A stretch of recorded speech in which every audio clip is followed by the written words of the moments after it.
On this episode of China Uncensored, this African country now knows what it feels like to get owned by the Chinese Communist Party. Hi, welcome to China Uncensored. I'm your host, Chris Chappell.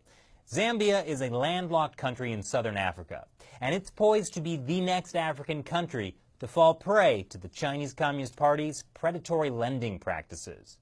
The news service Face to Face Africa gets straight to the point, asking, is Zambia Africa's first casualty in China's takeover after defaulting on loan payment? Well, technically it's not the first. Don't forget about Djibouti. But it could very well be the next, and it's all happening under the radar. According to Africa Confidential, Zambia can't afford to pay back its multi-billion-dollar loans to China, and so there are secret talks going on between Chinese and Zambian leaders to hand over the country's biggest energy producer. The report says the state electricity company ZESCO is already in talks about a takeover by a Chinese company. ZESCO supplies electricity to about 80% of households in Zambia. So signing away control of a strategic national asset is a big deal. But it doesn't end there. The same report also revealed that Zambia is poised to hand over the Lusaka International Airport to China. That's in addition to all the Zambian copper, nickel, and cobalt mines that are already run by Chinese companies.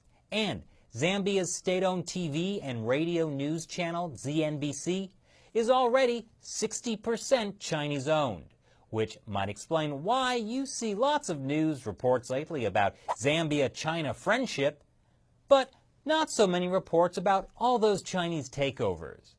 Of course, a Zambian government spokesperson has gone into denial mode, saying that all stories relating to the sale or takeover of public assets by China are false.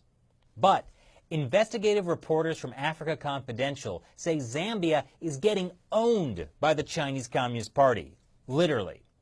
Africa Confidential also warned that the long-term outcome could be effective Chinese ownership of the commanding heights of the economy and potentially the biggest loss of national sovereignty since they gained independence in 1964.